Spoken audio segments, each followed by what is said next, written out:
Business law.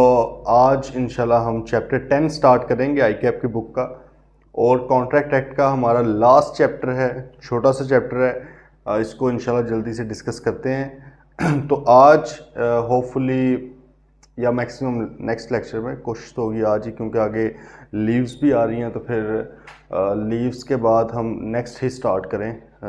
मेरा तो ये प्लान है अभी। तो आज इंशाल्लाह कोशिश करेंगे एंड करने की। तो कॉन्ट्रैक्ट एक्ट आपका एंड हो जाएगा। किसी भी तरह की कोई भी कन्फ्यूजन हो तो प्लीज़ आपने पूछ लेनी है। अभी आपके पास ये लीव्स आ रही हैं, बेशक ईद है, कोई इसमें डाउट नहीं है, ईद भी सेलिब्रेट करें, लेकिन आपको पता ही है कि क्या सेलिब्रेट उसमें करना होता है। आपने वही बस रिश्तेदारों को मिले हैं, खाना शाना खाया पिया है, उसके बाद टाइम है आपके पास फ्री, तो उसको प्लीज़ यूटिलाइज़ करना है प्लीज़, ठीक है। ये इस तरह के जो वेकेशंस हैं या हॉलीडेज़ हैं सीए के दौरान बहुत कम मिलती हैं आपको। तो अभी अगर मिल गई है तो उसको कैपिटलाइज़ करने की कोशिश करें, ठीक है। जो अगर लेक्चर्स रहते हैं उनको कवर करें, अगर लेक्चर्स कंप्लीट हैं उनको रिवाइज करें, अपने रेलेवेंट जो जो भी आपके सब्जेक्ट्स हैं उनके सिलेबस को, ठीक है जी। चलें स्टार्ट करते हैं जी। चैप्टर 10 है इसका, तो एजेंसी का चैप्टर बेसिकली, ठीक है। एजेंसी के रिलेशनशिप की बात होने लगी है। एजेंसी सुना होगा आपने, वो वाली एजेंसी नहीं जो आप सोच रहे हैं, नंबर 1 की बात नहीं कर रहा मैं, वैसे एजेंसी की बात कर रहा हूँ कि एक प्रिंसिपल होता है और एक एजेंट पर्सन होता है। बेसिकली 2 पर्सन्स हैं। एक को हम कहते हैं प्रिंसिपल। प्रिंसिपल से मुराद है जी वो बंदा जिसकी असल रिस्पॉन्सिबिलिटी है, ठीक है। और चलें ऐसे देख लेते हैं, प्रिंसिपल का जी एक कॉन्ट्रैक्ट है किसी पार्टी के साथ, ठीक है। कोई भी पार्टी है, मिस्टर एक्स, ये है जी मिस्टर वाई, ठीक है। मिस्टर वाई और मिस्टर एक्स का आपस में हो गया जी कॉन्ट्रैक्ट, कोई भी चीज़ देने का, पैसे देने का, कोई भी चीज़, कोई भी काम परफॉर्म करने का, ठीक है। मतलब आम जो कॉन्ट्रैक्ट होता है। अच्छा, अब हमने ये चैप्टर 9 के अंदर सॉरी चैप्टर 8 में, चैप्टर 7 में ये चीज़ पढ़ी है कि प्रोमिसर चाहे तो खुद भी परफॉर्म कर ले, और अगर कॉन्ट्रैक्ट में स्पेसिफिकली रिक्वायर्ड नहीं है उसका परफॉर्म करना, प्लस कॉन्ट्रैक्ट पर्सनल नेचर का नहीं है, तो वो जो प्रोमिसर है वो किसी और के थ्रू भी परफॉर्म करवा सकता है। अगर वो जिंदा है तो वो किसी एजेंट के थ्रू करवा लेता है, ठीक है। जिस पर्सन को वो करता है, अपॉइंट करता है अपना काम करवाने के लिए, उसको एजेंट बोल दिया जाता है। और अगर उसकी डेथ हो गई है तो कोई लीगल रिप्रेजेंटेटिव उसका कर सकता है। याद है ना, क्योंकि बातें सारी लिंक्ड हैं।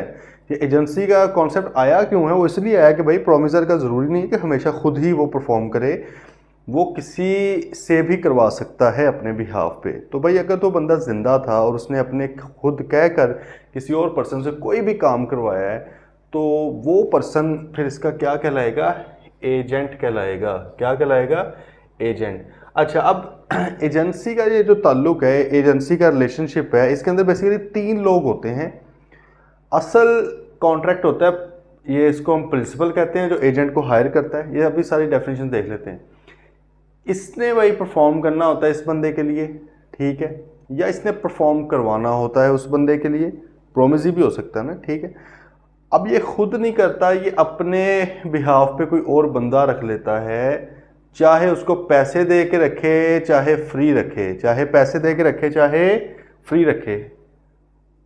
फ्री रखे से क्या मुराद है, देखो एक कॉन्ट्रैक्ट तो ये हो गया ना दोनों का।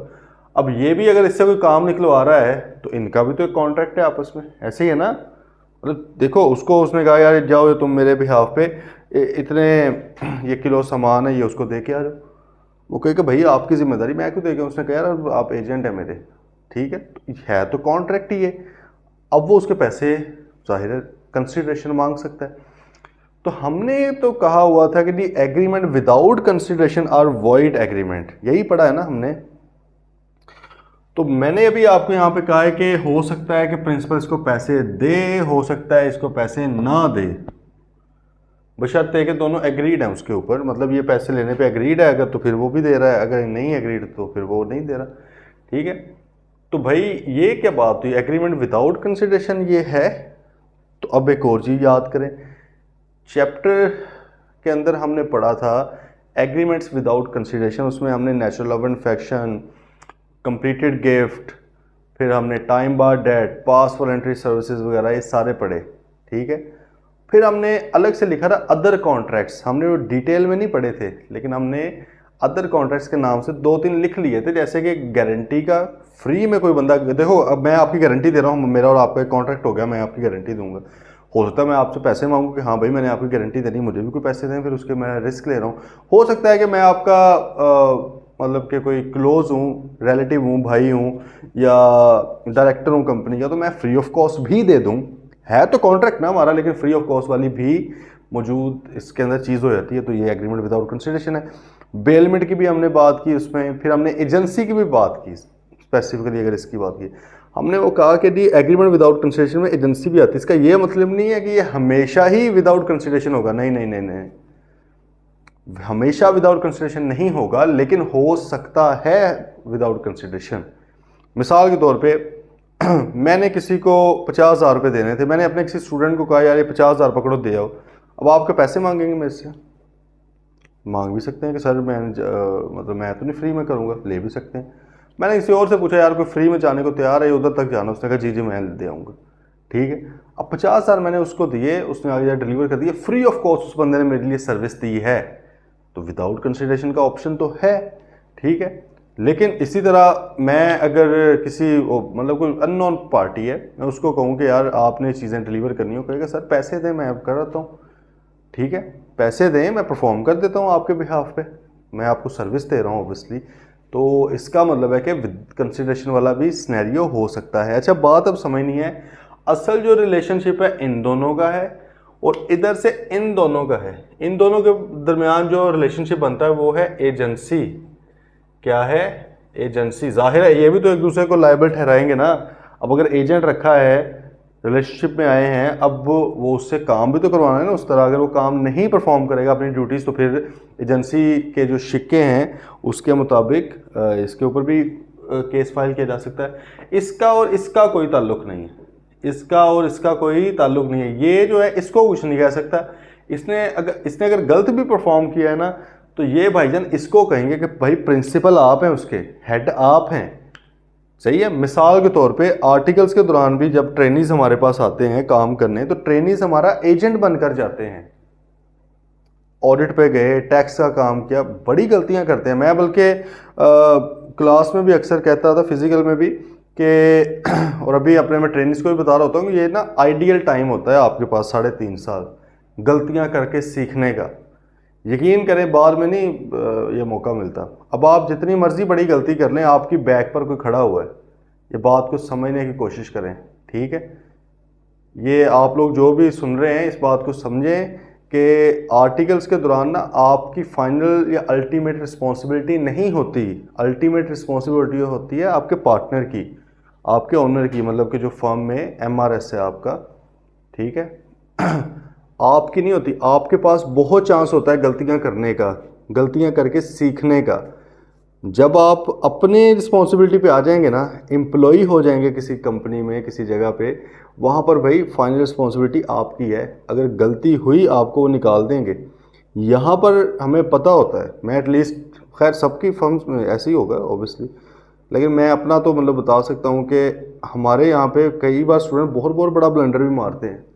क्लाइंट उनको नहीं कह सकता कुछ, वो हमें कहता है, कॉल आ गई कि जी ये देखें क्या हुआ, क्या वो हमने फिर हैंडल करना है जिस तरह भी करना है। स्टूडेंट की जो है उसके पास चांस है सीखने का। मैं तो बहुत इनकरेज उनको करता हूँ कि भाई आप करें गलतियाँ, काम सीखें, प्रोएक्टिव होकर सोचें, ऑनरशिप लें।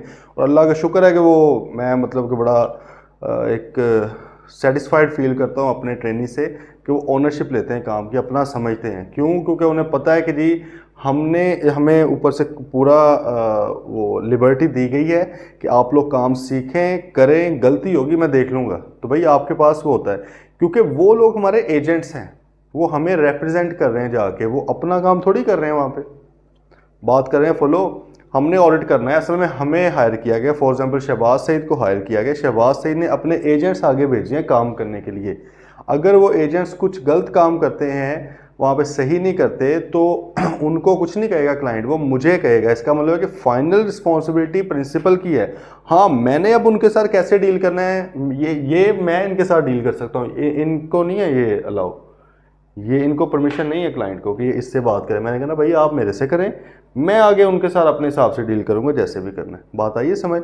तो खैर इसमें से एक पॉजिटिव डिस्कशन भी ये है कि आप लोग अभी स्टूडेंट्स हैं, आर्टिकल्स में आपने जाना है, वहाँ पे पूरा काम सीखने की कोशिश किया करें। क्वालिफिकेशन ज़्यादा मैटर करती है, ज़्यादा फोकस क्वालिफिकेशन पे रखना है, ठीक है, लेकिन काम भी सीखना है। और उसमें हमेशा आपका एटीट्यूड ये होना चाहिए जहाँ पर भी काम कर रहे हैं कि भाई काम की ओनरशिप लें। जब तक आप ओनरशिप नहीं ना लेंगे, अपना नहीं ना काम को समझेंगे, यकीन करें मज़ा नहीं आएगा। अपना समझ के करेंगे ना, आपका दिमाग चलेगा, आप खुद आके चीज़ें डिस्कस करेंगे। ज़ाहिर है जो भी पार्टनर्स होते हैं वो ज़ाहिर प्रेफर करते हैं ऐसे स्टूडेंट्स को कि यार इनका दिमाग चलता है, इनसे ज़रा काम करवाते हैं। कॉम्प्लेक्स चीज़ें भी आपको फिर बताते हैं, टेक्निकल चीज़ें भी आपको बताते हैं कि आप थोड़ा सा यूज़ करें, क्योंकि आपके पास गलती का चांस है वहाँ पे। आप जब चले जाएंगे ना, आप जैसे इधर फर्म में है, मैं मतलब रन कर रहा हूँ फर्म, मेरे पास गलती का चांस नहीं है क्लाइंट के साथ, ठीक है। मैं अगर गलती करता हूँ ना तो क्लाइंट जाने का डर है, चला भी जाएगा, सही है, लेकिन आप लोगों के पास सीखने का मौका है, तो सही। अच्छा खैर, तो भाई ये एक मैंने थोड़ा सा आपको इसका बता दिया है कि 3 लोग इस तरह से इन्वॉल्व होते हैं, प्रिंसिपल और ये जो थर्ड पार्टी, इसको थर्ड पार्टी हम बोल रहे हैं। क्यों थर्ड पार्टी बोल रहे हैं, बात समझ लें, क्योंकि इस चैप्टर में हम असल में ताल्लुक पढ़ रहे हैं इन दोनों का। किसका पढ़ रहे हैं? इन दोनों का। तो इन दोनों के अलावा जो भी होगा वो क्या होगा? थर्ड पार्टी कहलाएगी। ऑल दो पिछले जो 8 चैप्टर हमने पढ़े हैं, चैप्टर 2 से लेकर 9 तक, वो हम इन दोनों का ऊपर बात करते रहे, मतलब मेन कॉन्ट्रैक्ट के ऊपर।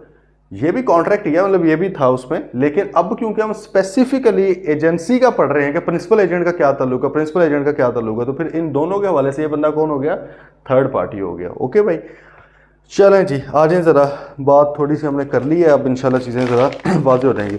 डेफिनेशन आ गई। एजेंट क्या है? Agent is a person employed, जिसको एम्प्लॉय किया गया to do any act for another और to represent another in dealings with third person. सही है भाई, इस बंदे को रिप्रेजेंट करने के लिए इसको हायर किया गया है, या इस बंदे के बिहाफ पर किसी और थर्ड पार्टी के साथ डीलिंग करने के लिए इसको हायर, बेसिकली उसके बिहाफ पे आता है। ये कहा जाता है कि एजेंट का कान प्रिंसिपल का कान होता है, एजेंट की आंख प्रिंसिपल की आंख होती है, कानून ये कहता है। इसका मतलब क्या है? इसका मतलब है कि भाई एजेंट ने जो देख लिया है, समझो प्रिंसिपल ने देख लिया है। हर चीज़ नहीं, दुनिया भर की, पता नहीं वो क्या क्या देखता है। कहने का पर्पज, जिस काम के लिए वो हायर किया गया था, जिस काम के लिए रखा गया था, उसमें जो नॉलेज एजेंट को है, ये इम्प्लाइड है कि वो नॉलेज उसके पास भी है। ये इम्प्लाइड समझेगी थर्ड पार्टी। थर्ड पार्टी ने अगर एजेंट को कुछ बता दिया है, उसके कान में कोई बात पड़ गई है, थर्ड पार्टी ने बताया है इसको, तो भाई वो ये अज्यूम्ड है कि इसको, ये बार में ये नहीं कह सकता नहीं नहीं यार मुझे एजेंट ने नहीं बताया। वो कहेगा भाईजान ये आप एजेंट के साथ अपना लफड़ा तय करें, उसके साथ आपका मसला है, मेरा मसला नहीं है। मैंने एजेंट को बताया, मतलब मैंने प्रिंसिपल को बताया। आगे बात समझ। एजेंट का कान प्रिंसिपल का कान, एजेंट की आंख प्रिंसिपल की आंख, और एजेंट की जुबान प्रिंसिपल की जुबान। एजेंट ने जो बात कर दी, क्योंकि डिपेंड करता है अथॉरिटी पे, अनलेस इस बंदे ने इसको स्पेसिफिकली लिखकर कहा हो गया फलां चीज़ें करने का इख्तियार इसके पास नहीं है। अब पढ़ेंगे आगे ये, ठीक है, फिर तो अलग बात है। लेकिन अगर किसी चीज़ से नहीं रोका गया तो भाई फिर एजेंट जो बोल रहा है, इसका मतलब अपने बिहाफ पे नहीं वो बोल रहा, वो किसके बिहाफ पे बोल रहा है? प्रिंसिपल के बिहाफ पे। आगे बात समझ।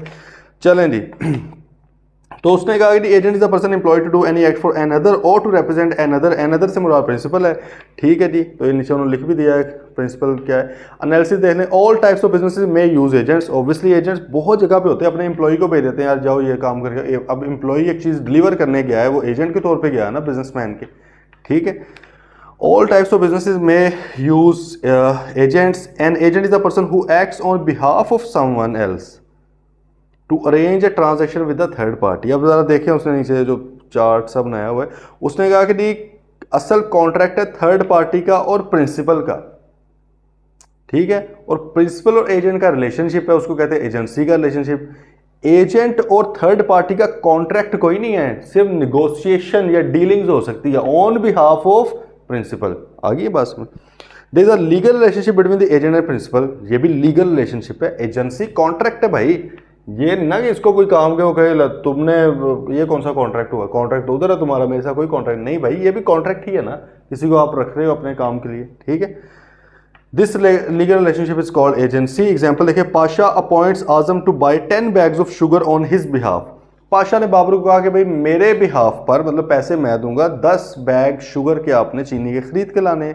अब भाई पाशा ने रखा है किसको, आजम को। तो पाशा साहब क्या है, प्रिंसिपल है, आजम क्या है, एजेंट हैं। ओके जी।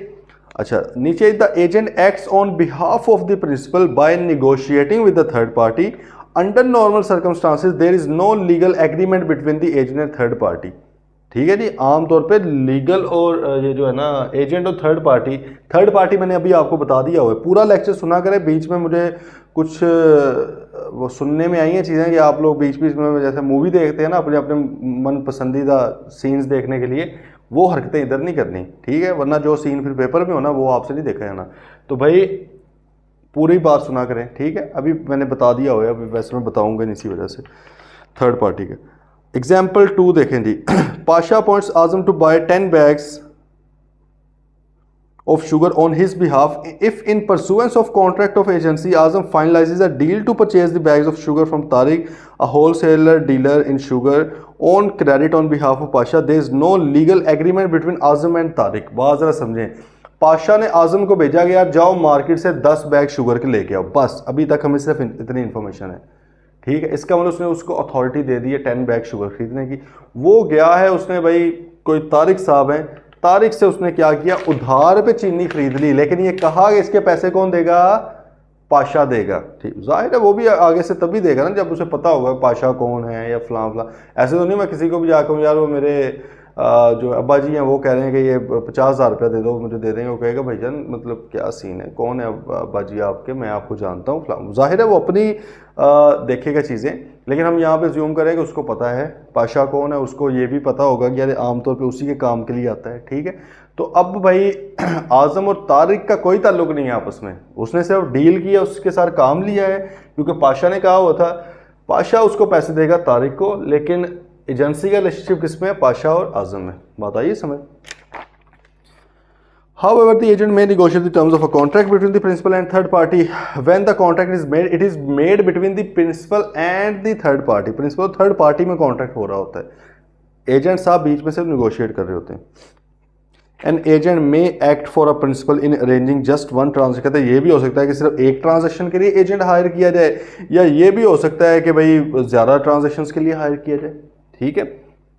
एक ट्रांजेक्शन, अच्छा हायर कोई बाहर से करना लाजमी नहीं है, अपने एम्प्लॉय को भेज दो, अपने भाई को भेज दो, अपने छोटे भाई को भेज दो, अपने स्टूडेंट को भेज दो, अपने रिश्तेदार को भेज दो, मतलब कोई भी हो सकता है एजेंट, ठीक है, कोई भी हो सकता है। और ये भी लाजमी नहीं है कि कंसिडरेशन उसको देनी है, it may be without consideration as well, ठीक है जी।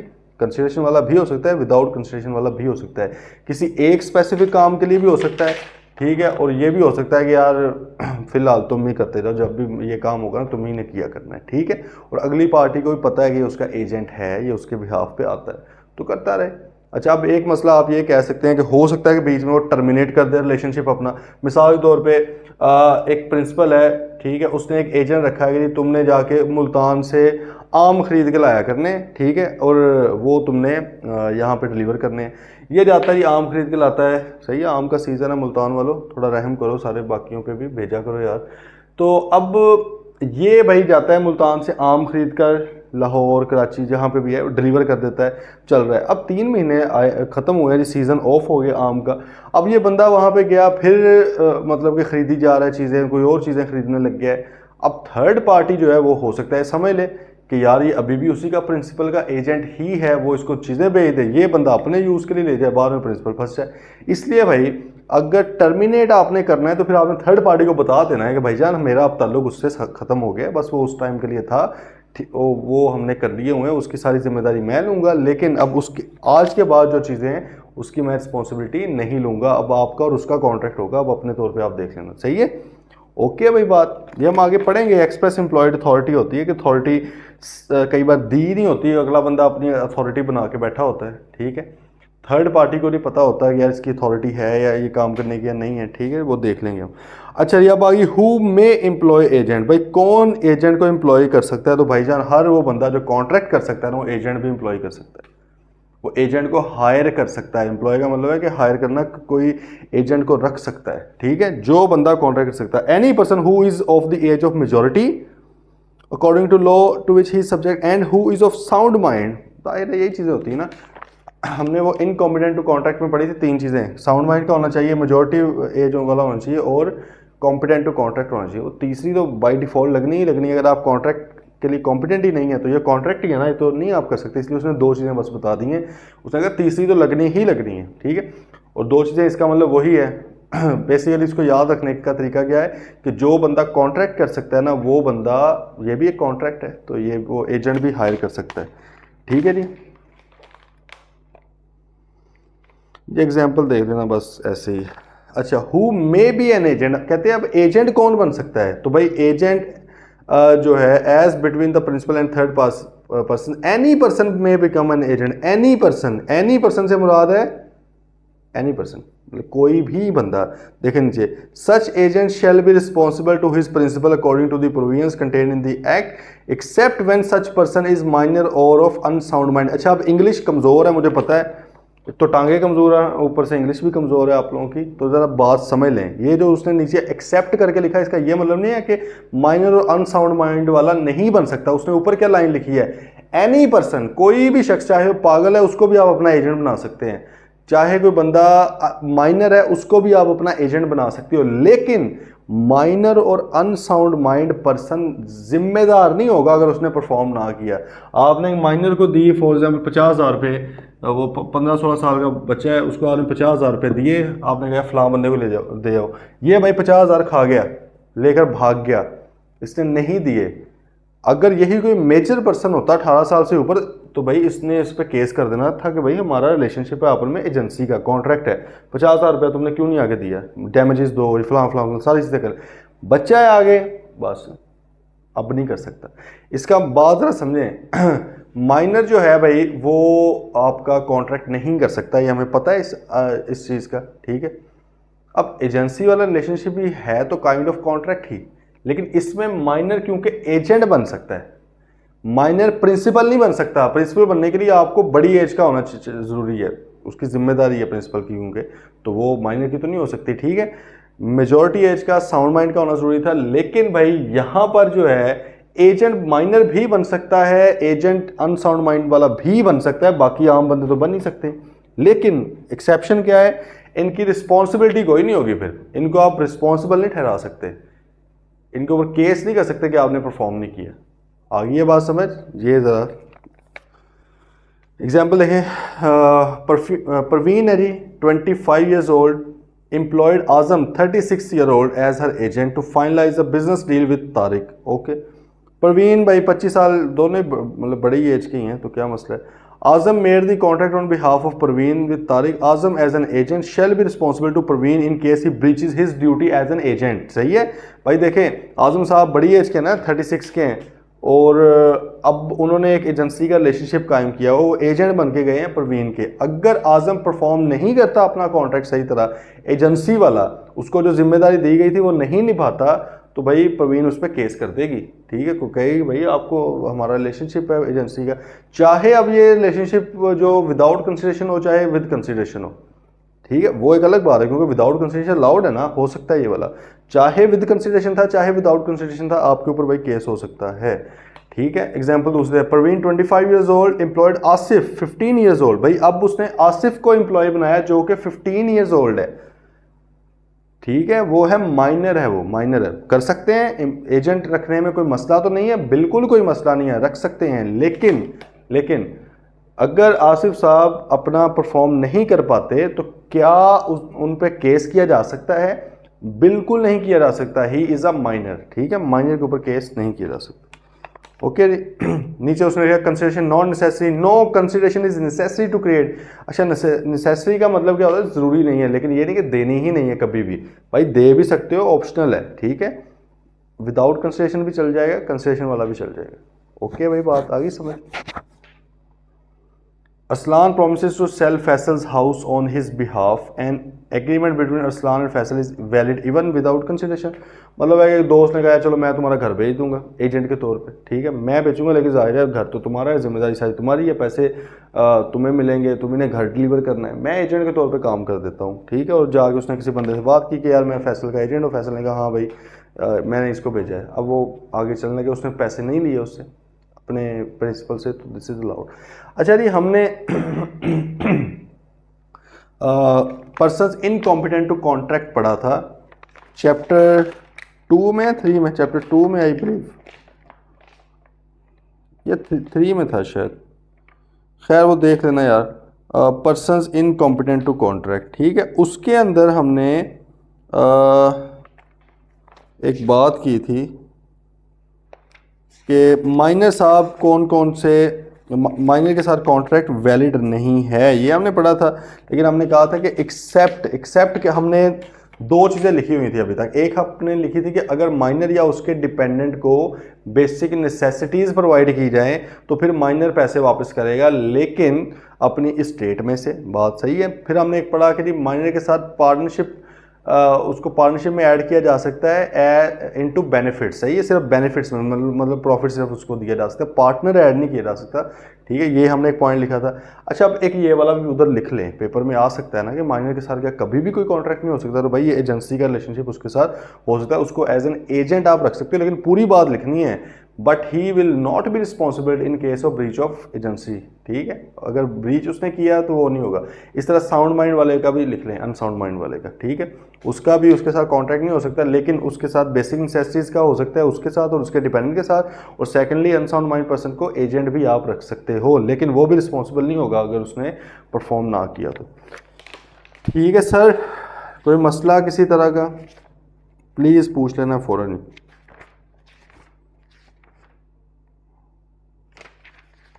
हाँ जी, कोई इशू नहीं है।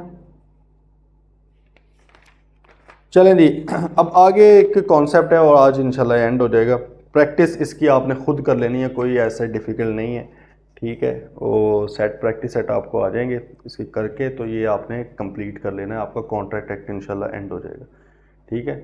और मैंने आपको जैसे बताया था कि मैं थोड़ा सा मैंने उस पर वर्किंग की है, टाइम बस थोड़ा निकल आए, अल्लाह करे शायद ये लीव्स में कुछ टाइम मिले, तो एक मैं कॉन्ट्रैक्ट बनाऊंगा, ठीक है। उसके अंदर कुछ चीज़ें वैलिड होंगी, कुछ चीज़ें इनवैलिड होंगी, और आपने ज़ाहिर है वो सारी आइडेंटिफाई करनी है। कोशिश की जाएगी इंशाल्लाह कि ये पूरा आपका कॉन्ट्रैक्ट एक्ट जो है रिवाइज़ हो जाए। तो प्लीज़ आप लोगों ने कॉन्ट्रैक्ट एक्ट पूरा रिवाइज़ करना है अपना, ठीक है, फिर वो चीज़ हम कर लेंगे।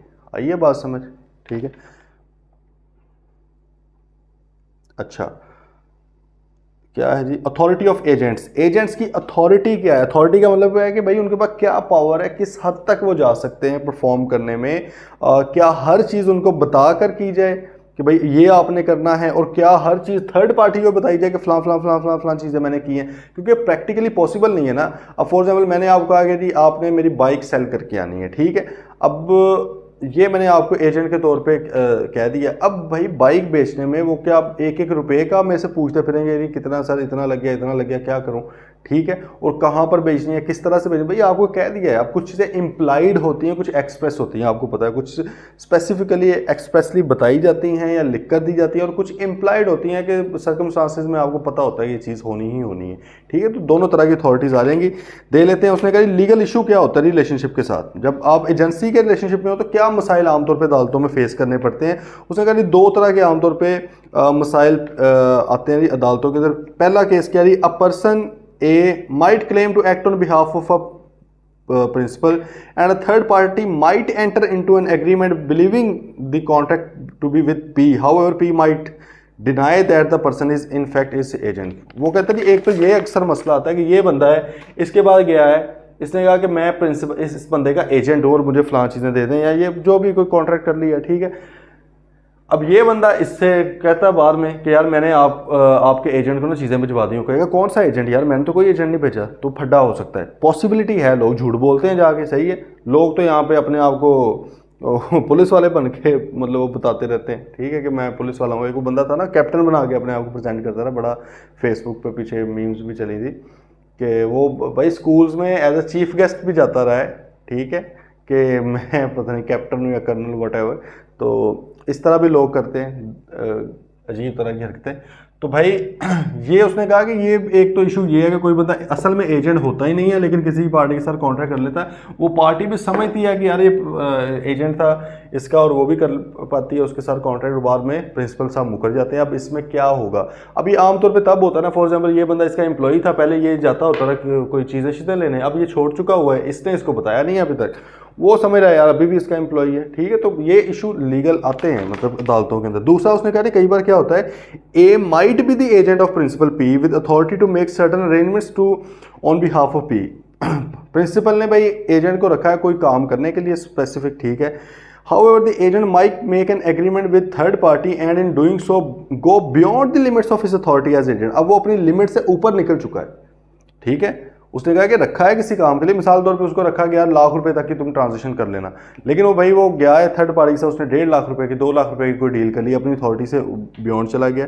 अब क्या होगा, the principal might then refuse to accept the agreement as legally binding. अब वो कहेगा भाई मैं तो नहीं एक्सेप्ट कर रहा, मैंने तो लाख रुपए तक की इसको अथॉरिटी दी थी। An example of this is where a manager makes an agreement on behalf of the company he works for and the company refuses to honor the agreement on the grounds that the manager did not have the authority to make the agreement।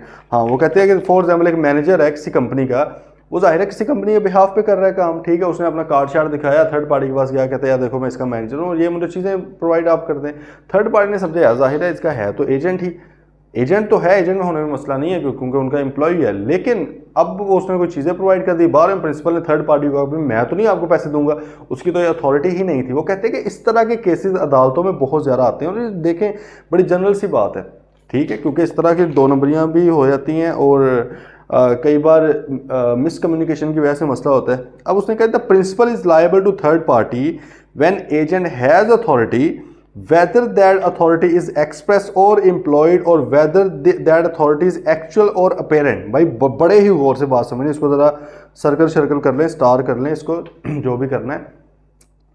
वो कहता है कि भाई agent principal के कामों का कब जिम्मेदार होगा थर्ड पार्टी को। देखो प्रिंसिपल ने असल में थर्ड पार्टी को अपनी उसकी रिस्पॉन्सिबिलिटी इसकी तरफ है ना, लाइबिलिटी इसकी तरफ है। वो कहते हैं कि भाई कब प्रिंसिपल थर्ड पार्टी के लिए लाइबल होगा, तो भाई इसका जवाब क्या है, जब एजेंट के पास अथॉरिटी होगी ना, चाहे वो अथॉरिटी एक्सप्रेस हो इसके साथ काम करने की, डीलिंग करने की, निगोशिएशन करने की, चाहे वो अथॉरिटी इम्प्लाइड हो, चाहे अथॉरिटी एक्सप्रेस हो, चाहे वो अथॉरिटी इम्प्लाइड हो, चाहे स्पेसिफिकली लिखकर बताया होगा इसको यार ये काम करने, फिर तो सिंपल बात है यही लायबल है। कुछ होती है इम्प्लाइड चीज़ें जो पता होता है यार ये एजेंट है तो ये तो करता ही होगा ना, ये चीज़ तो ये कर सकता है, ठीक है। तो भाई ये उसने कहा, सेकंड उसने कहा चाहे वो अथॉरिटी एक्चुअल हो, चाहे वो अथॉरिटी अपेरेंट हो, चाहे एक्चुअल हो या अपेरेंट हो, आप जिम्मेदार होंगे उसके, ठीक है जी। एक्चुअल आप समझ लें कि फॉर एग्जाम्पल एक आप पाकिस्तान की बात कर लेते हैं, ठीक है। सीईओ साहब जो होते हैं कंट्री के, सीईओ ऑफ द कंट्री मतलब है चीफ एग्जीक्यूटिव जो है गवर्नमेंट का, वो आपका प्राइम मिनिस्टर होता है, एक्चुअल अथॉरिटी है। प्राइम मिनिस्टर साहब अगर किसी जगह पर जाकर कुछ बोल आए हैं, कुछ कर रहे हैं, यार हम आपके साथ ये डील करेंगे फलाना, भाई पाकिस्तान को करनी पड़ेगी, स्टेट को, गवर्नमेंट को करनी पड़ेगी, क्योंकि वो गवर्नमेंट के बिहाफ पर गया है, ठीक है। एक्चुअल अथॉरिटी है उसके, अगले बंदे को पता है प्राइम मिनिस्टर है। लेकिन अब अगर दूसरी तरफ एक और अथॉरिटी भी है पाकिस्तान में, स्टेट विद इन स्टेट, खैर एक और अथॉरिटी है। अब अगर वो एक और अथॉरिटीज़ का आपको पता है, वो भी जाके कह रहे हैं उनकी एक्चुअल अथॉरिटी नहीं है, आइन के अंदर नहीं लिखी हुई, कानून के अंदर नहीं लिखी हुई, कानून आप खोलेंगे वो कहीं पे नहीं लिखा हुआ, उनकी कोई अथॉरिटी नहीं है ऐसी, लेकिन वो कर आते हैं। तो बाहर वालों को तो पता है कि भाई एक्चुअल में कानूनी तौर पे प्राइम मिनिस्टर की है, लेकिन हमें पता है अपेरेंटली किसकी है, तो वो भी उतनी ही मानी जाएगी, ठीक है। और आइए बात समझ, सही है। तो भाई उसको डिफैक्टो भी कहते हैं ना, कि एक्चुअल तो नहीं है लेकिन फैक्चुअली जो है मतलब है कि जो सर्कमस्टांसेस हैं उसमें इसी की बन रही। तो भाई आपकी वो कहता है कि चाहे एक्चुअल अथॉरिटी हो, चाहे अपेरेंट अथॉरिटी हो, मतलब लग रही है, चाहे एक्सप्रेस अथॉरिटी हो, चाहे इम्प्लाइड अथॉरिटी हो, अगर अथॉरिटी है एजेंट के पास काम करने की, तो भाई साहब वो जो कराएगा डील, वो निगोशिएशन कराएगा थर्ड पार्टी के साथ, फंस कौन जाएगा, प्रिंसिपल साहब फंस जाएंगे, ओके। ये बुनियादी नुक्ता है इस बात का। अब आगे चलते हैं। उसने कहा एक्सप्रेस अथॉरिटी से क्या मुराद, तो भाई जो लिख कर बोल कर दी गई हो, स्पेसिफिकली जो बोली हो, रिटन फॉर्म में हो, या वो होती है। The authority of an agent may be express and authority said to be express when it is given by word spoken or written. Example देख लें, Paras appointed Azam as his agent to sell his house by a written power of attorney. भाई पारस ने आजम को higher किया agent के तौर पे, लिख कर कह दिया कि ये मेरा एजेंट है, तो रिटर्न अथॉरिटी आ गई है। अब वो उसमें हो सकता है लिख दे कि यार मेरा फलां नंबर घर जो फलां गली के अंदर है, आप वो बेचने के लिए मैं आपको ऑथराइज करूँगा, ठीक है। अब अगर वो बंदा उसी पारस का कोई और घर भी बेचना चाहेगा, उसके लिए वो उसके बाद अथॉरिटी नहीं है, एक्सप्रेस अथॉरिटी नहीं है, एक्सप्रेस अथॉरिटी नहीं है। इम्प्लाइड बेच शायद हो, वो आगे देख लेते हैं। एक्सप्रेस अथॉरिटी नहीं है, एक्सप्रेस सिर्फ एक चीज़ की थी, जो वो घर था। ओके भाई, अगर वो उसका कॉन्ट्रैक्ट कर आता है तो भाई पारस साहब क्या होंगे या होंगी वॉट एवर, वो लाइबल हो जाएंगे, ठीक है। Example 10, Paras appointed Atif as his agent to sell goods at his shop by a verbal agreement. उसने कहा कि भाई वर्बली कह दिया, एक्सप्रेस है, रिटर्न। अब इसको साबित करना आसान मुश्किल हो एक अलग बहस है। हम तो कानून पढ़ रहे हैं ना, कानून कहता है अगर आप साबित कर दो ना वर्बल एग्रीमेंट को भी, ये उतना ही मेरे लिए वैलिड है जितना कि एक्सप्रेस एग्रीमेंट है, ठीक है। ये हमने काफ़ी बार बात की हुई है। कॉन्ट्रैक्ट्स का रिटर्न होना लाजमी नहीं है, सिवाय कुछ कॉन्ट्रैक्ट्स के। ये हमने देखी चीज़ें, कौन सा आर्बिट्रेशन का एग्रीमेंट लाजमी है कि रिटर्न होना चाहिए, नेचुरल लव एंड अफेक्शन का लाजमी है रिटर्न होना चाहिए, कंप्लीटेड गिफ्ट का लाजमी है रिटर्न होना चाहिए, टाइम बार डेट का लाजमी है कि साइंड हो, सही है। अदर देन दैट कोई आपका कॉन्ट्रैक्ट जो है लाजमी नहीं होते कि वो रिटर्न हो, आप ओरल भी कर सकते हैं, इम्प्लाइड भी इवन कर सकते हैं। अच्छा, अब उसने कहा वर्बल एग्रीमेंट, तो भाई ये भी एक्सप्रेस अथॉरिटी है। अगर वो जाके अब उसका घर बेच देता है तो भाई पारस जो है वो जिम्मेदार होगा, ठीक है। अच्छा, अब नेक्स्ट आ गई इम्प्लाइड अथॉरिटी क्या है, देखें ज़रा। उसने कहा the authority of an agent may be implied, okay thank you sir, and authority is set to be implied. कब इसको इम्प्लाइड कहा जाता है, when it is to be inferred from the circumstances of the case. जब ये case के circumstances, situation से जाहिर हो रहा हो, सिचुएशन से लग रहा हो गया यार इसकी अथॉरिटी है, ठीक है। And things spoken or written और the ordinary course of dealings may be accounted for circumstances of the case. बहुत ज़्यादा समझ रहे। उसने कहा कि भाई अगर तो उसके बोलचाल से लग रहा है कि यार इसके पास फलां अथॉरिटी भी है, दूसरी अथॉरिटी भी है, ठीक है, या सर्कमस्टांसिस से लग रहा है। देखें ना, बात सुने ज़रा। एक मैनेजर है प्रोक्योरमेंट का पता है ना, परचेज जो करता है चीज़ें, कंपनी का मैनेजर चीज़ें परचेज करता है। अब वो कभी फर्नीचर खरीद रहा है एक कंपनी से, एक क्लाइंट से, सॉरी सप्लायर से, कभी फर्नीचर खरीद रहा है, कभी एसी खरीद रहा है, मतलब डिफरेंट चीज़ें खरीद रहा है। अब वो उसको पता है कि यार ये उसका एम्प्लॉई है, ये मतलब चीज़ें खरीदता रहता है मेरे पास, ठीक है। चाहे वो एक्सप्रेस थी, लेट से पहले एक्सप्रेस थी कि उस कंपनी के ओनर्स ने या हायर मैनेजमेंट ने कहा हुआ था यार ये हमारा मैनेजर है, इसके पास अथॉरिटी है। उसने ज़ाहिर अपना कार्ड शार्ट भी दिखाया, प्रोक्योरमेंट मैनेजर तो भाई प्रोक्योरमेंट ही करनी है। अच्छा, अब बीच में वो कोई और तरह की चीज़ें भी खरीदने लग जाता है जो आम तौर पे वो नहीं खरीदता, ठीक है, आम तौर पे वो नहीं खरीदता। लेकिन भाई ज़ाहिर है थर्ड पार्टी जो है उसने यही समझना है यार एक उनका प्रोक्योरमेंट मैनेजर है, तो इम्प्लाइडली लग रहा है कि ये भी अथॉरिटी उसकी होगी। एवं मैं इससे पूछूँ या फिर पता लगे मतलब एवं तंग आए किसी और सप्लायर के पास में चले, मैंने कस्टमर ज़रूर अपना ख़राब करना है, ठीक है। तो वो कहता है कि यार ये आमतौर पे इसकी अथॉरिटी है तो सही, तो ये करतेगा ये वाला काम भी। बात आ रही समझ, ये इम्प्लाइड अथॉरिटी है कि आपके सर्कमस्टांसिस में आपको लग रहा है कि यार ये वाला काम करने की भी अथॉरिटी इसके पास है, ठीक है। मिसाल के तौर पे आप एग्ज़ाम्स देने जाते हैं कैफ के, ठीक है, वहाँ पे अब वो जो इन्विजिलेटर वगैरह देख रहे होते हैं, राउंड कर रहे होते हैं, तो किसी इन्विजिलेटर ने आपसे आगे पूछा हाँ भाई चीटिंग क्यों कर रहे हो, ठीक है। अब आपको पता है कि यार इसके पास अथॉरिटी है ये कहने की कि भाई चीटिंग क्यों कर रहे हो, ये वो सारा सीन। अच्छा, अब जो ओपन बुक एग्ज़ाम्स होते हैं ना फाइनल लेवल पे, उसमें लोग बुक्स भी लेकर जाते हैं ज़ाहिर है, लेकिन वो बुक्स अलाउड तो हैं बट विद सम रिस्ट्रिक्शन, मतलब प्रोहिबिशन नहीं है कि लेके नहीं जानी, वो अलाउड है, सही है। आई कैप चाहता है कि आप कॉन्सेप्चुअली चीज़ें पढ़ें, आई कैप चाहता है कि रिसर्च बेस पढ़ें, चीज़ों को साथ साथ खुद भी देखें असल स्टैंडर्ड्स क्या होते हैं। खैर, अब वो आप लेके, लेकिन उसमें भी ये है कि आप किस किस तरह की बुक्स लेके जा सकते हैं, उसमें आपको 2 नंबरियाँ बुटियाँ छुट्टियाँ तो नहीं बना के लेके चलेंगे। अब एक चीज़ है जी, वो इन्विजिलेटर आ रहा है देख रहा है चीज़ें, अब क्या अगर वो आपके पास आया, उसने बुक देखी, आपने उसमें कोई बुटियाँ छुट्टियाँ बनाई हुई थी, मतलब कोई चीटिंग की हुई थी, वो आया जी उसने आपकी बुक फाड़ दी है, क्या आप उससे लड़ सकते हैं वहाँ पे? क्या आप उससे लड़ सकते हैं वहाँ पे? मतलब आप कहेंगे क्यों फाड़ी मेरी बुक और ये वो, क्या इस तरह आप कर सकते हैं? नहीं कर सकते। आपने इम्प्लाइड ये समझना है वहाँ पे कि यार ऑब्वियसली इन्विजिलेटर है, उसका काम है चीटिंग शीटिंग रोकना, उसका काम है मैनेजमेंट देखना, एडमिनिस्ट्रेशन देखना, एग्जाम्स कैसे हो रहे हैं, और क्योंकि मैं जो कर रहा था वो भी गलत था, इलीगल था, अनएथिकल था, ठीक है। अब अगर उसने वो उस बुक को फाड़ दिया है तो ये मैं समझ रहा हूँ कि आई कैप ने इसको अथॉरिटी दी हुई है ये काम करने की, वो अपने शौक से तो नहीं कर रहा होगा। अक्सर ये फाइनल पे एग्जाम्स में हमने देखा कि जी वो बुक्स स्टूडेंट्स की पकड़ रहे हैं, उसमें से जाहिर है अगर उसने गलत किया है तो फिर तो आप उसको पकड़ो, ठीक है, लेकिन उसने अगर सही किया है, जो जहाँ पे आपने कुछ इस तरह की हुई है चीटिंग शीटिंग, उसने भाई वो वाले पेजेस फाड़ के फेंक दिए, उसके बाद अथॉरिटी, इम्प्लाइड अथॉरिटी तो है उसके पास, ठीक है, ये आपको भी पता है, आपको उससे पूछने की भी जरूरत नहीं, आपसे पूछते भी नहीं है कि क्या आपके पास अथॉरिटी है इस चीज़ की। क्यों? क्योंकि आपको पता है यार कि सर्कमस्टांसेस ऐसे हैं, उसको उसका मकसद क्या है, एसेंस क्या है यहाँ पे होने का, चीटिंग शीटिंग रोकना। बात आ रही है समझ? तो भाई ये थोड़ा सा फर्क है इस चीज़ में, ठीक है। एग्जाम्पल देखें ज़रा।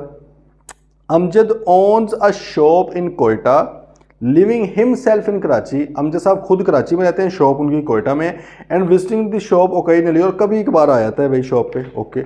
The shop is managed by Basit, Basit साहब उसको रन कर रहे हैं, बासित उसको चला रहा है, and he is in the habit of ordering goods from Dawood in the name of Amjad for the purpose of the shop. और भाई बासित साहब जो हैं वो दाऊद से कोई चीज़ें खरीदते रहते हैं, सॉरी हाँ दाऊद से खरीदते रहते हैं, किसके नाम पे? अमजद के नाम पे खरीदता रहता है। अब दाऊद को पता है उसका एजेंट है, पैसे कौन देता है? अमजद देता है। End of paying for them out of Amjad fund with Amjad knowledge, Amjad को पता है कि भाई मेरे फंड में से ये पैसे जा रहे होते हैं, ठीक है, मतलब अगर दुकान वो चला रहा है, दुकान किसकी है? अमजद की है, उसको उसने एज अ मैनेजर रखा, उसको सैलरी मिलती होगी, लेकिन जाहिर है वो कोई चीज़ें भी खरीदनी है, वो एक दाऊद बंदा है, उससे चीज़ें खरीदता रहता है, जो भी पेमेंट करनी होती है अमजद के जो पैसे पड़े होते हैं, ठीक है, उसमें से पैसे दे देता है, बेसिकली दुकान के जो पैसे होते हैं, ठीक है।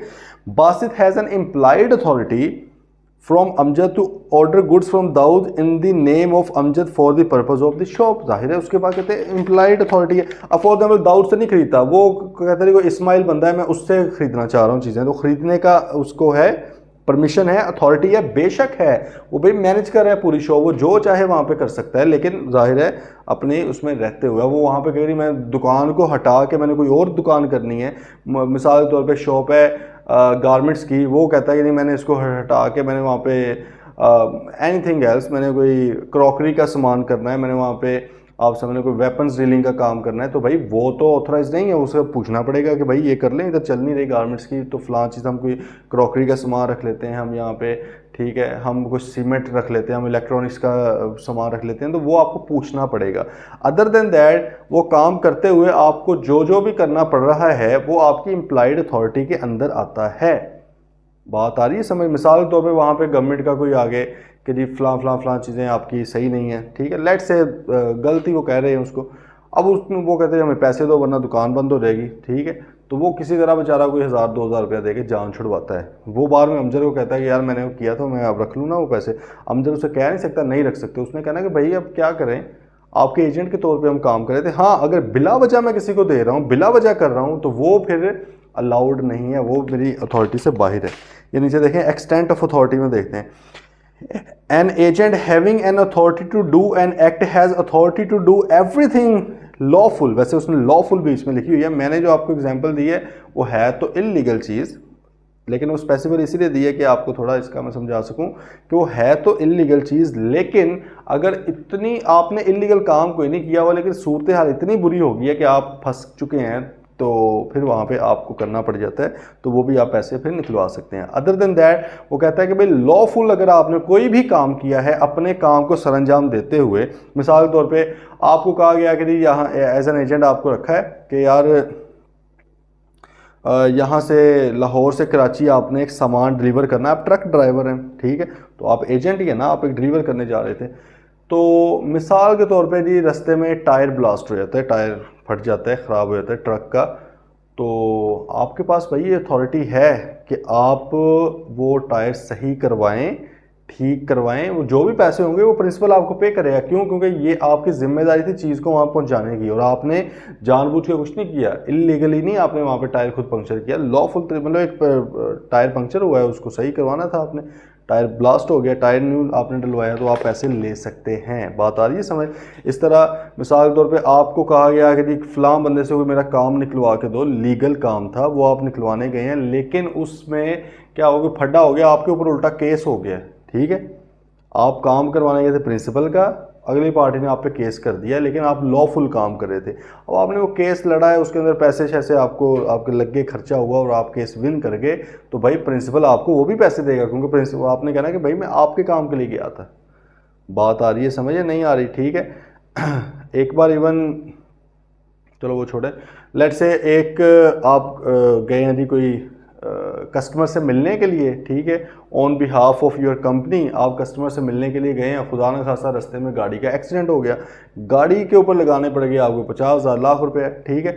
कंपनी को ये नहीं कह सकती कि नहीं भाई हम नहीं पे करेंगे, आपने कहना कि सर मुझे ये ऑर्डर था या मेरा ये काम था उससे मिलने का, और मेरी वजह से नहीं एक्सीडेंट हुआ, अनफोर्सेड सर्कमस्टांसिस या अनअवॉइडेबल सर्कमस्टांसिस सिचुएशन की वजह से ये चीज़ हो गई है, तो मेरी अथॉरिटी ये कॉन्ट्रैक्ट एक्ट 1872 कह रहा है कि भाई मेरी अथॉरिटी एक्सीड कर सकती है वहाँ पे, मुझे मतलब है कि कोई भी लॉफुल काम करना पड़े अपने असल काम करने के लिए, तो मेरी अथॉरिटी मुझे इजाज़त दे रही है उसकी, तो मैंने इसलिए कर लिया, अब आप पैसे पे करें। आ रही है बात समझ। अब बुक वाली एग्जांपल देख लो, उसने कहा Anwar is employed by Parveen residing in London. Parveen London में होता है जी, उसने अनवर को रखा है, एम्प्लॉय किया है, to recover at Karachi a debt due to Parveen, ठीक है। उसने कहा ये कराची में बंदे से मैंने कर्जा लेना है, मैं कहाँ आता फिर वहाँ पे, तो परवीन पता नहीं, अब औरत ही है मेरे ख्याल में पाकिस्तान में, तो परवीन औरत हैं, ठीक है, फीमेल। उन्होंने कहा कि भाई मैं वहाँ पे कैसे पैसे निकलवाती फिरूँ, तो अनवर साहब आप ये करें कि पैसे तो उस बंदे से निकलवा दें। अनवर ने कहा बेफिक्र हो जाए बाजी, मैं पैसे निकलवाऊंगा। वो गया है जी, वो नहीं दे रहा पैसे, अब उसने कहा कि मैं इस पर केस कर देता हूँ, उसने केस फाइल कर दिया। तो भाई केस फाइल करने के अंदर भी जो जो खर्चे आएंगे वो जो है परवीन उसको पे करेगी, ठीक है, उनको उसके काम के लिए हुआ है।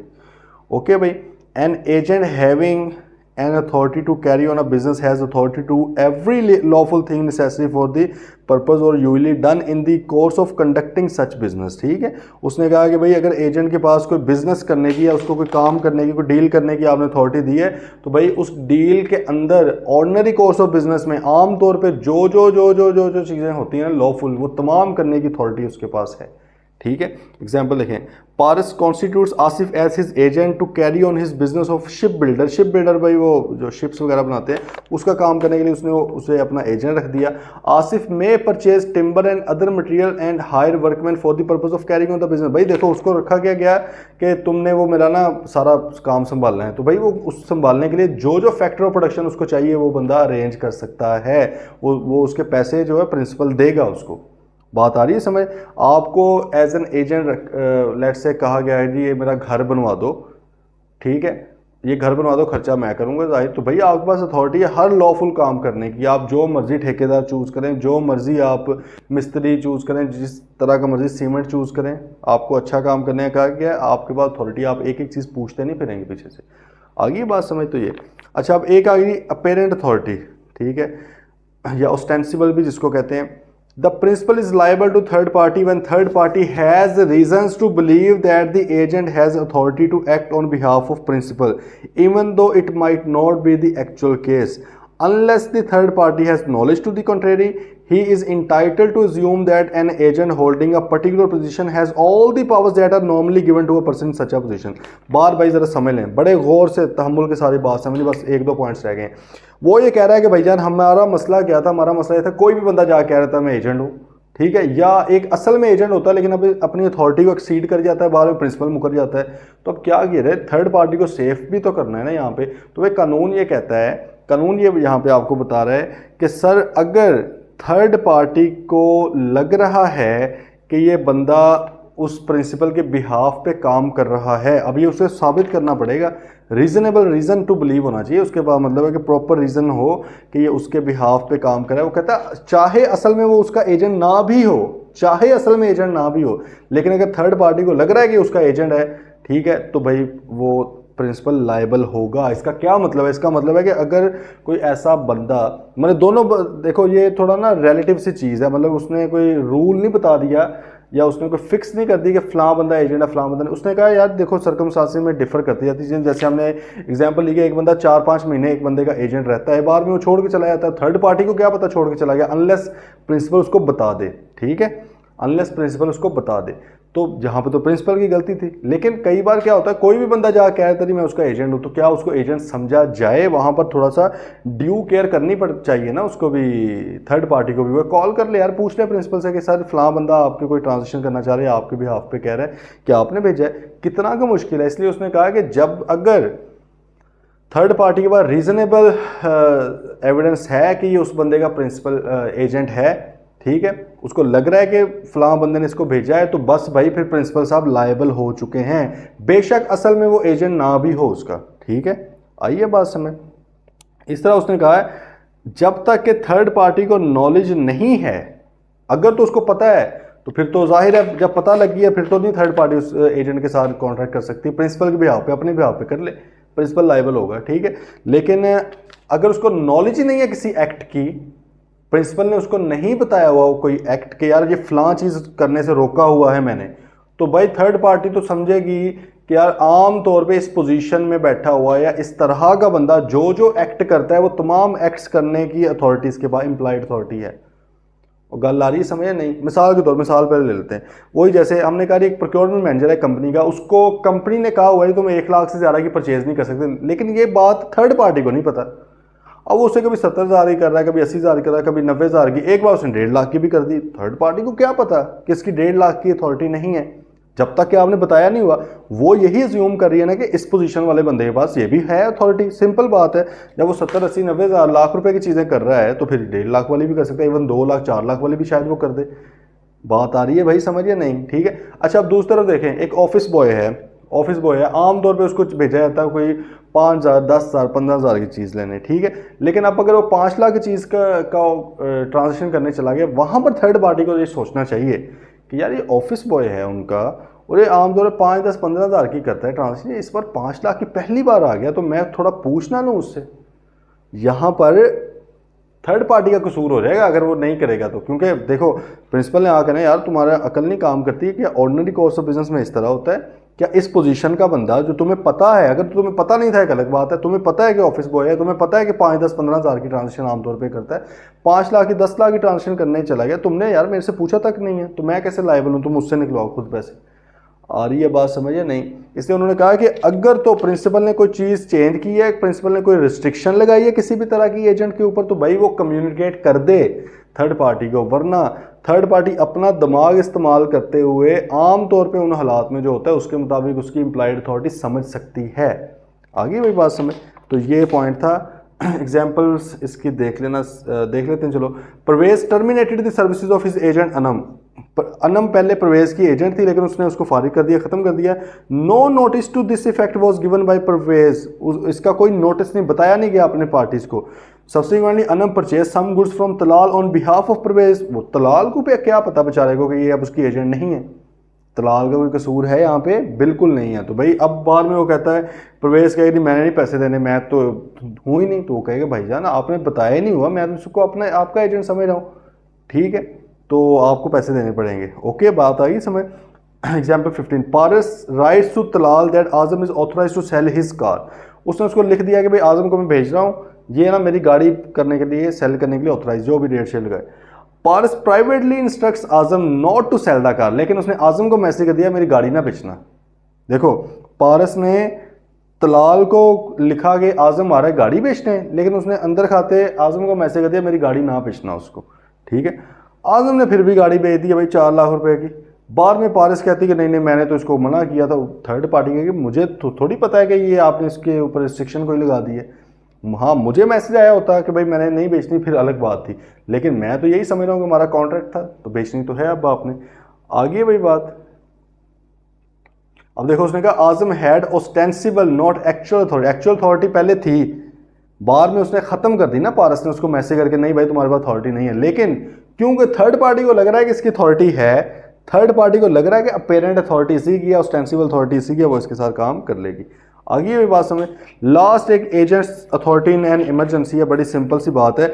अगर कोई काम प्रिंसिपल ने एजेंट के जिम्मे लगाया है और वो काम करते हुए कोई इमरजेंसी सिचुएशन बन गई है, जैसे वो टायर फट जाना, ब्लास्ट हो गया टायर, ठीक है, या लेट से आप कोई चीज़ लेकर जा रहे थे, वो ड्राई पहुंचना ज़रूरी थी आगे, लेकिन बारिश होगी रास्ते में अचानक, कोई इम्कान नहीं था बारिश का, अल्लाह की कुदरत है, अचानक बारिश हो गई है, वो चीज़ें भीग रही हैं, तो भाई इसने कहा कि यार आगे जाते जाते तो वैसे चीज़ें तबाह हो रही हैं, क्यों ना मैं इसको यहाँ पे किसी स्टोरेज हाउस में सेव कर दूँ किसी जगह पे। उन्होंने पैसे मांग लिए कि भाई स्टोर करने के 50,000 रुपये, ठीक, अल्लाह माफ़ करे, पाकिस्तान में तो मतलब ऐलान हो जाएगा कल क़यामत है, तो कफन तक महंगे हो जाएंगे, अजीब सी सिचुएशन है। बस वो कोविड के दिनों का याद है, मास्क कितने महंगे हो गए थे, फिर वो मरी वाला सीन याद है जब वहाँ पे वो स्नो फॉलिंग बहुत ज़्यादा हो गई, बर्फ़बारी बहुत ज़्यादा हो गई, उसके बाद वो ब्लॉक हुआ तो कमरे इतने महंगे हो गए होटल्स के। तो खैर पूरी दुनिया में ऐसे ही होता है। आप कोविड आया तो यूएसए के आपने देखा होगा, वो टॉयलेट पेपर्स, टिश्यूज़ वगैरह इतने इतने रोल्स लोग लेके जा रहे हैं, पता नहीं मतलब एंड हो गया सब कुछ। तो ये खैर हर जगह ये। तो बात क्या हो रही थी, हाँ बात ये हो रही थी कि भाई अब उसने कहा कि इसको ज़रूरत है, लेट से उसने कहा कि भाई 50,000 रुपया, तो अब भाई एमरजेंसी सिचुएशन है तो उसके पास ये इख्तियार है ये कर देगा, ठीक है। चीज़ें लेकर जा रहा तो पेरिश हो रही थी, ख़राब हो रही थी, बीच में कोई एहतियाज आ गया, 2 दिन ट्रक उधर ही रुका रहा सड़क के ऊपर, ठीक है, चीज़ें ख़राब हो रही हैं। अब एजेंट ने सोचा यार पता नहीं उधर तो पहुंच ही नहीं, सारा कुछ नुकसान है ना, क्यों ना इसको मैं करीबी किसी मंडी में बेच दूं, चलो थोड़ा नुकसान हो जाए, ठीक, उसने बेचने का इख्तियार है। प्रिंसिपल उसे ये नहीं कह सकता कि भाई तुमने क्यों किया, वो कहेगा भाई आपका काम करने के लिए, आपके नुकसान को बचाने के लिए मैंने किया है, क्योंकि प्रिंसिपल और एजेंट एक ही है ना, मैं आपका ही तो सोच रहा हूँ, ठीक है। पढ़े जरा। An agent has authority in an emergency to do all such acts for the purpose of protecting his principal from loss as would be done by a person of ordinary prudence। जिस तरह बंदा अपने काम के लिए करेगा ना similar circumstances में, उसी तरह करेगा। मिसाल तौर पर एक चीज़ मेरी ख़राब हो रही है तो एक तरीका है मैं इसका वेट करता रहूँ कि जी फ़लाँ डेट को ही बेचनी है। दूसरा तरीका, अगर मेरा अपनी चीज़ें मैं हूँ यार फारिग कराओ अभी बेचते हैं, चाहे मुझे थोड़ा नुकसान हो जाए, लेकिन तब मुझे लेट से 1,000 रुपये का नुकसान होना है, आज मैं 200 का नुकसान करवा के अभी बेच देता हूँ। बात आ रही समझ। तो ये इमरजेंसी सिचुएशन में कर सकते हैं।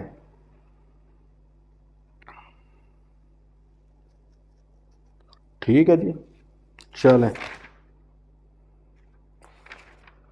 भाई, ये एजेंसी का आपका हो गया एंड। इसके प्लीज़ ये क्वेश्चंस वगैरह आपने देख लेने हैं, कोई भी क्यूरी हो तो वो आपने लास्ट में मेरे से क्लियर कर लेनी है। कॉन्ट्रैक्ट एक्ट हमारा एंड हो गया है और इंशाल्लाह ये जो आपका कमिंग होगा ना, इस मंडे को तो आपका ऑफ है, मतलब कि वो टेस्ट नहीं होगा। इससे अगला जो मंडे होगा ना उसमें आपका कॉन्ट्रैक्ट एक्ट का टेस्ट है, पूरे कॉन्ट्रैक्ट एक्ट का टेस्ट है जी। वो उसके अंदर क्वेश्चन भी होंगे और एक क्वेश्चन जो होगा वो यही होगा कि कॉन्ट्रैक्ट आपको एक दिया जाएगा, आपने उसमें से आइडेंटिफाई करनी है क्या मिस्टेक्स हैं, क्या गलतियां हैं, क्या उसके अंदर इनवैलिड चीज़ें हैं, वो आपने आइडेंटिफाई करनी है और मतलब ये भी बताना है कि क्यों वो ऑब्वियसली इनवैलिड हैं, ठीक है। वो इंशाल्लाह एक अच्छा क्वेश्चन करेंगे। और बाकी पूरे कॉन्ट्रैक्ट एक्ट का आपका टेस्ट है, प्लीज़ आपके पास बड़ी अपॉर्चुनिटी है, इसको सारा रिवाइज़ करने, अगर अभी तक नहीं भी पढ़ा था तो ये सारा क्लियर कर लीजिएगा। फिर इंशाल्लाह ईद के बाद हम पार्टनरशिप स्टार्ट करेंगे जो इससे आगे आ रहा है, ठीक है। मिलते हैं फिर इंशाल्लाह। टिल देन टेक केयर, अल्लाह हाफ़िज़।